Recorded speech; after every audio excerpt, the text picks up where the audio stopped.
On today's show, I'll give you my thoughts on the Southern and Jackson BoomBox Battle of the Bands. North Carolina A&T went to BOA and Million Dollar Funk Squad went to PASIC, and we're not even really discussing it. And the season's coming to an end, and I'll give my thoughts on what I've seen. All this and more coming up next on Luke's Band Report.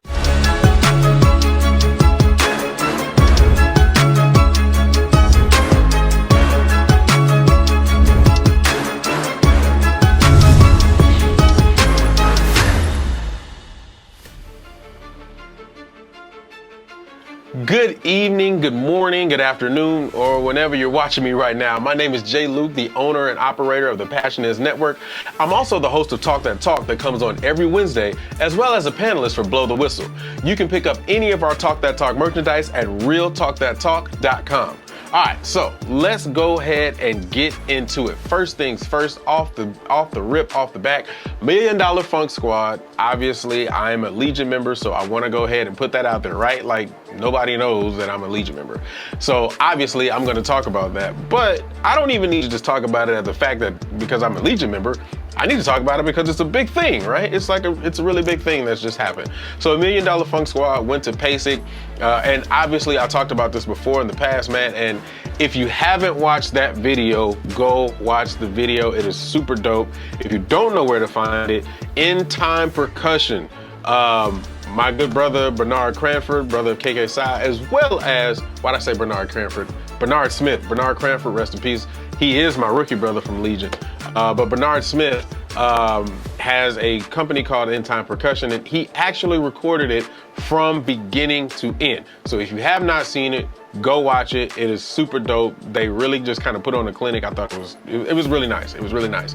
But I did talk about this before, and then I also saw that North Carolina A&T did a show for BOA. So if you don't know what BOA is, I'll go ahead and break it down to you. For those people who don't know, Bands of America it's a music education advocacy organization and promoter of high school marching band competitions in the United States.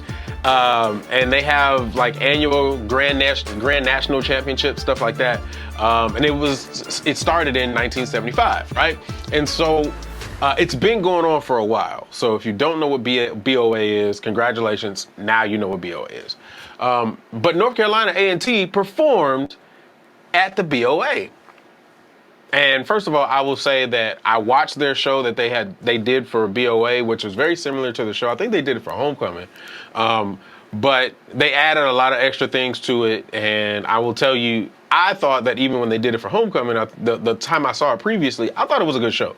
The show that they put on at BOA, really good show. You know, and obviously the footage that I watched, I think it was a BOA footage.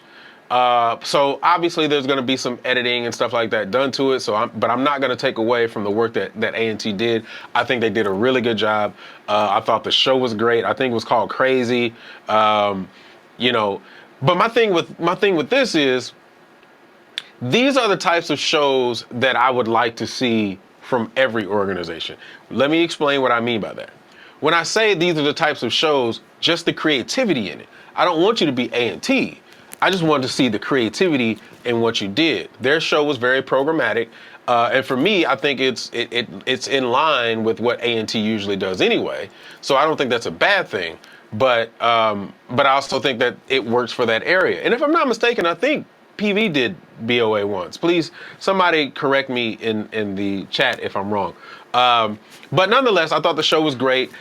I think that Norfolk Million Dollar Funk Squad did a great job at PASIC, but we're not talking about it. And I think that is a big thing, right? Like, we have these events that we have and we talk about going to Macy's and we talk about doing the Rose Bowl, right? But there's so many other things besides that are putting us in great lights, and we're representing the culture in such a great way, but then we don't say anything about it as the culture, right? The big thing that we were talking about this past week really was the thing that I'll be talking about next, which is the BoomBox Battle of the Bands, right? To me, that's odd. It's just very odd because I think we can do two things at once, right? I'm not saying let's not talk about BoomBox, right? Because I'm gonna talk about BoomBox. But I am saying in the same conversations, let's talk about the other great things that are happening with the culture that I think that we tend to miss on because of the fact that we are more fixated on the other things. Again, I don't think that the boombox was a bad thing. So I think that it was a cool thing. I thought it was cool. I think it was a great makeup for what we missed at the beginning of the year.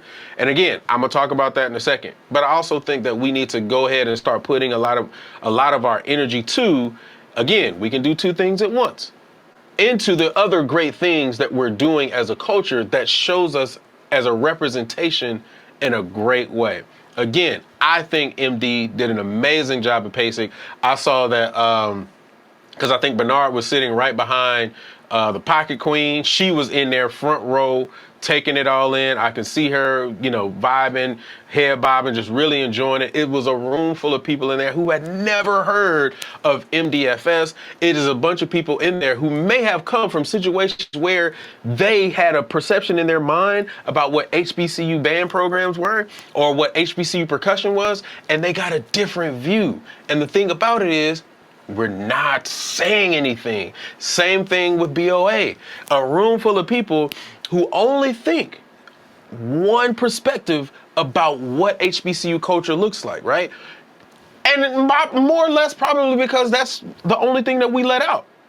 That could be very true in the fact that we may just be letting out, or we only may be giving a visual representation of a certain thing of what HBCUs look like. A&T Performs at BOA does an immaculate job. I think they did great. Gives people a different view of what HBCU looks like, and then now they're like, oh, this probably ain't too bad. This is okay. I see that they're doing X, Y, and Z. Sorry, I think my mic just went down. Hold up, give me a second. All right, there we go. So my point is, at the end of the day, I think that we need to have these conversations about that, as well as the conversations that we're having about BoomBox and about Prairie View versus Southern. Because Southern had a game with PV, I think it was the night before the BoomBox, right? And people were talking about that. I've seen a lot of people talking about that.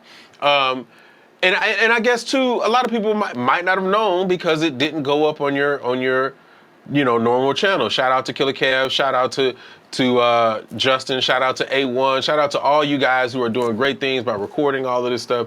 But I think that may be also the reason why a lot of people don't know about it. But I also feel like we're not going to look for it either. If there was a battle that went down between two bands that we really wanted to see and nobody posted it, we're going to try to find it. We're going to find somebody who may have been there, and then we're going to try to make the effort to go find it. And so I really just think that we should be having that conversation and talking about it. As a matter of fact, if you don't find my guy Bernard, I will talk to him and see if I can get the MD presentation put up right here on this channel. So I'm not gonna tell you don't go look for it. Don't be lazy. Go look for it if you can find it. But if you can't find it, I will work to put it up here on this channel right here at the Passionates Network. So I will work on that today. All right, after you guys see this. All right, moving on. We have the BoomBox Classic Battle of the Bands. Yes, it definitely went down. And before I even get to it, I did talk about Prairie View and Southern, but I will not be talking about it today. Now, I will say this. If you want me to talk about it, go ahead and put it in the chat. Let me know if you want me to talk about it. I'll tell you my thoughts on the, Southern and PV battle. Well, not necessarily battle. I don't necessarily want to call it battle, but I'll say game.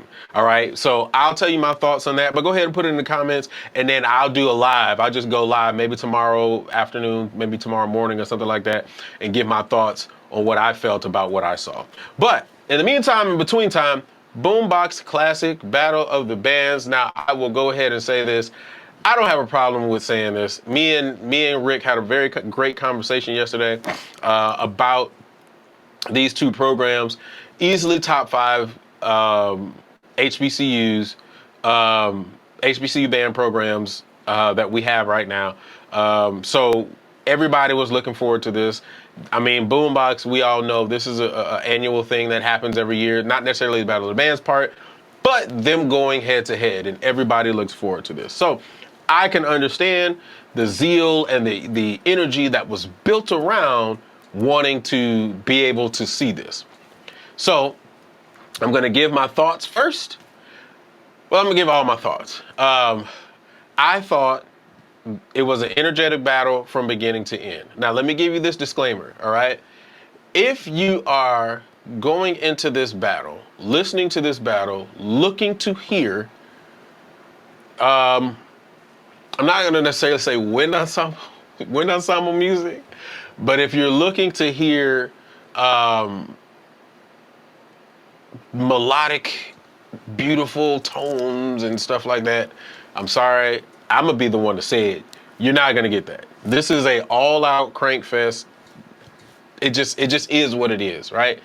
And I'm gonna preface that by saying there's a video, and I don't remember who it was who put it up, but there's a video, I think, of Jackson warming up. And as I was listening to it, I mean, yeah, you know, there's some different timbres and stuff like that going through it, but for the most part, when I was listening to it, I was like, man, they don't sound that bad in a warm up, but you know, crank up, you know, it's just two different sides of the spectrum, but I mean, that's a whole different conversation, right? So, but if you went into this listening or looking for that, you ain't gonna get that. I'm just gonna tell you that right now. This is a crank up from top to bottom. It's crank up. They cranking up from top to bottom, all right? But let me talk about this. And for those of you guys who are not music educators or true, you know, so on and so forth, it's all good. That's why I love what I do, because I can give you my perception of what I hear from a music educator. This battle, for the most part, came down to preference. When you listen to Jackson and when you listen to Southern, it's all about preference. What you prefer to hear with your own ears. Not about the crank up. Both bands are loud. I am not gonna take that away from either one of the bands. I wasn't there in the room to be able to calculate the decibels, so I'm not gonna really put on for who was louder than the other person. But what I will say is that depending on what you like, that is gonna determine what band you really appreciated. I'll break it down even further. Jackson State has a particular sound.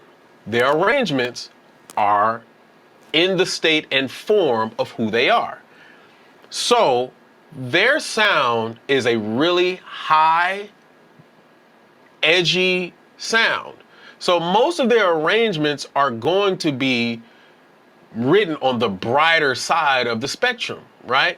As I'm listening to a lot of the trombones, I'm listening to, a lot of them are playing like A flats, B flats, like really up there. And there's almost no mid. There's a lot of high and a little bottom, but almost no mid when I'm listening to Jackson. It's just really bright. It's a really bright timbre. It's a really bright tone. And so as I'm listening to it, even when you listen to the mellophones, they are, and I'm gonna say this, they are really the kings for doubling the mellophone and letting them play in the stratosphere. And I mean the stratosphere. I'm talking high D's, high E's, high F's, I don't know, high Z's as Dr. Sanford would usually call it, right? So that's really where they shine. That's where their tone is. That's where their timbre is. It's a really bright sound. On the other spectrum, you have Southern. Southern has a lot more midtones. So you're gonna hear a lot more of that midsection. You're gonna hear a lot more of that full body of sound as you're listening to them, because that's how they write and that's how they play. So much so that you'll hear on some of their arrangements, not all of them, but you'll hear on some of their arrangements where their mellophones try to do what Jackson's mellophones do, and it's not as powerful. Why? Because that's not Southern's MO. That's not how they operate. But they try to slide into that game, and sometimes it just doesn't work. So it's really coming down to preference on what you prefer to hear from your ear. If you like the bright, the bright, edgier sound, then you would probably lean more towards Jackson. If you like a little bit more of a darker tone, more midsections, more midtones inside of your sound, then you would probably lean more towards Southern. So that's not necessarily the end of my synopsis. A lot of people are saying, and I'm not in any of the uncut groups, so I'm not gonna act like I am. But I have seen certain things pop up on my timeline. Certain people have these conversations and so on and so forth. People are saying that Jackson put foots in Southern. I'm gonna honestly disagree with that. I'm not gonna say that Jackson put foots in Southern. What I will say is that song selection slowed Southern down. There were a couple of song selections in there that I just didn't think that was ready for that particular arena. And so because those song selections came up at the time and when they did, it just almost made it look like Southern was taking a backseat to what Jackson was doing. I don't think that Jackson put foots in Southern. I thought it was an even match from, I ain't gonna say top to bottom, because again, those areas where the song selection wasn't as strong, I felt like that's where Southern lost a little bit of his mojo. And then after that, Jackson later on was like, well, look, we ain't got to keep playing back and forth. Y'all pick these, because it was only like two or three, maybe two bad song selections. And then Jackson was like, we was hitting you from top to bottom. We ain't got to be here all day. We out. They get out of the stands, they march out, and Southern is like, I need to keep playing. I got to keep playing. And so I think the songs that they played when they left the stands were the better songs that they probably should have used when they were in the stands. But do I think they put foots in Southern? No. I just think that song selection is the thing that brought the energy down just a little bit to kind of put them under that. But again, it just comes down to preference.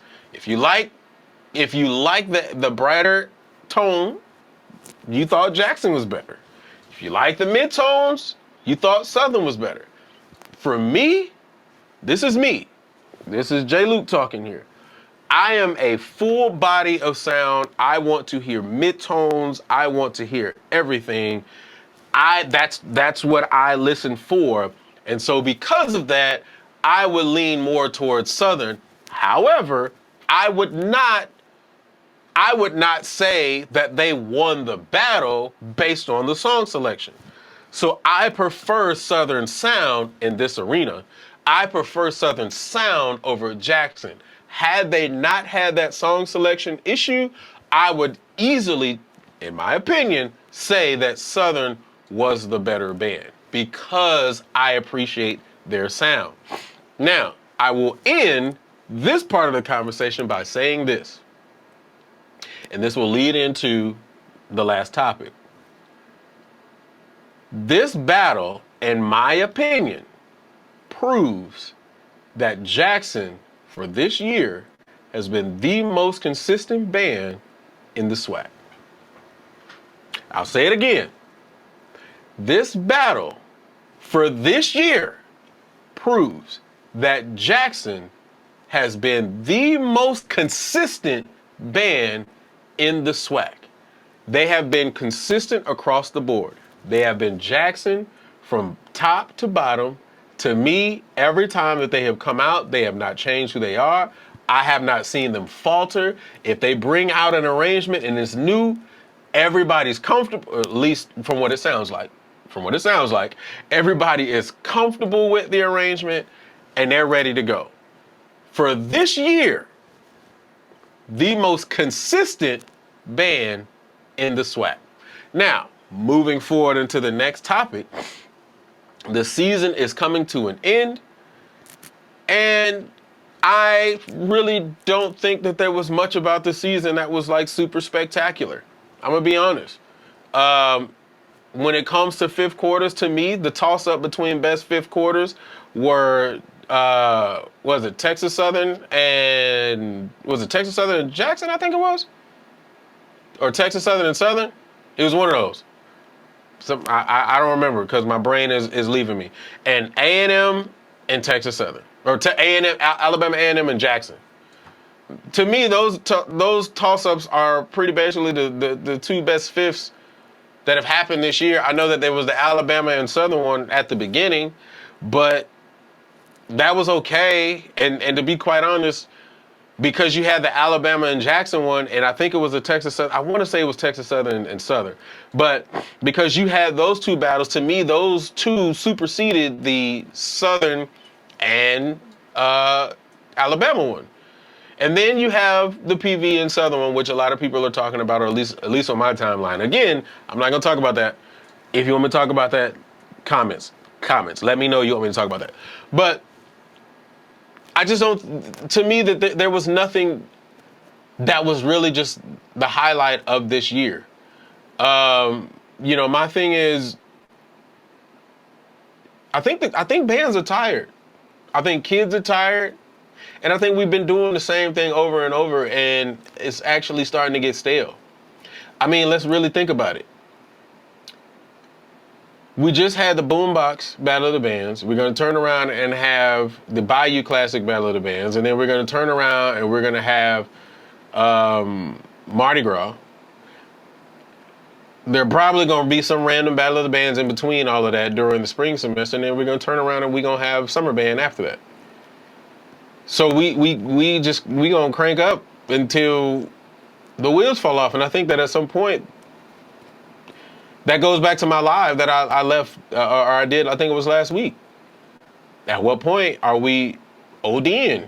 How long is it sustainable? I really think, and this is just my opinion from my observable eye, I really believe that we're getting burnt out on the same thing. We're getting burnt out on the culture. We're getting burnt, not necessarily the culture, but we're getting burnt out on variety. I don't think that we're giving room in ourselves enough variety.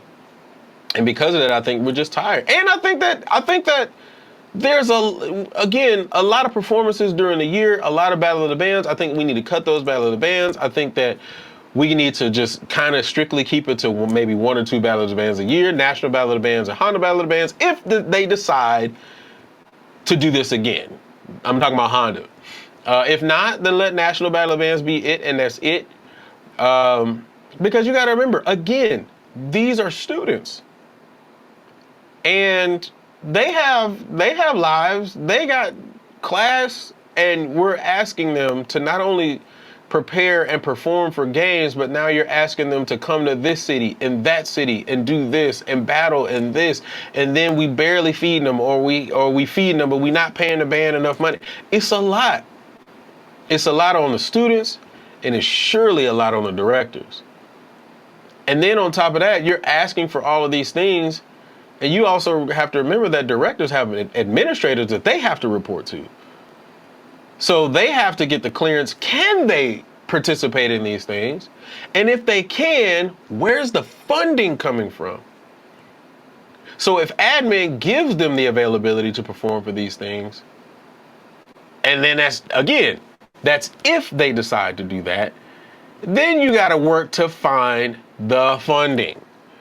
And that's just it's so much that happens that a lot of people don't know about. If you've never been in that seat as a director, shout out to Miss Sanders, because she just had this conversation and is really bringing it back. If you've never sat in that seat as a director, and I'm saying head director, assistant director, something, not I just walk on, I came from my real job and I walked on, and I was not privy to the meetings and the conversations that took place behind closed doors. I was not privy to the budget. I was not privy to what had to be paid for, so on and so forth. It's different if you're one of the people, you got another job and you adjunct and you come in and you have all of that information and you're able to have that information given to you, blah, blah, blah. That's different. I'm not talking about you. I'm talking about you just come in, and I'm just giving an example. You just come in and you do the percussion section and you go home. That's not the same. So if you haven't been in that seat or those seats or a type of seat like that before, you really don't have a clue of what it takes to be able to make this thing happen. So, I really believe that from this season, Directors are tired. Students are tired. I think you're dealing with a different caliber of student. It ain't like me and those before me, a couple of people after me. I don't think those students are built that way. I think, and again, I've seen this before. I don't know where it was, but I really believe that these students really are motivated by the fun of it and not the work of it. And so if it doesn't benefit them and if it's not fun for them, then that means that they're not going to execute in a way that seems presentable for the masses. Unless you have lineage or, historical context to the degree of like Southern, Jackson and stuff like that, because people go to Southern knowing what the expectation is. And that's just the truth. Unless you live in Alabama, you don't really know what the expectation of Alabama A&M is, or Alabama State. You know it's banned, but when it comes to a historical aspect, nobody, except for FAM. When you go to FAM what the expectation is. But not too many bands have the documented lineage of what certain bands are. So a lot of people just go to them knowing that they're in band, but they wanted to be somewhere else. You see what I'm saying? So I think students are different. I think, the band world is different. And I think that we need to look at it from that view. So, this year, I don't really think that it was an exciting year. But I think that there's room for growth. I think that we need to keep continuing to grow. I think that we need to keep continuing to have conversations. And this is why I do what I do, is because I believe that these conversations are necessary, right? Here's my final thing before I tip out of here. Going back to BOA and then linking it to this final topic, right? BOA has been going on for the 70s, and I'm always argue and advocate for this, right? BOA has been going on since the 70s, which is proof that high school students have no problem being judged. We have gone far enough in my brain to where now we got to get rid of this. This is my personal perception of what this band is. We have to get to the point of adjudicating, because I think that is the thing that's going to push us to be better. BOA, stuff like that, marching competitions. And don't get me wrong, let's be fair. Specifically in the state of Texas, we have a history of not being judged fairly on what we do. I will say that, right?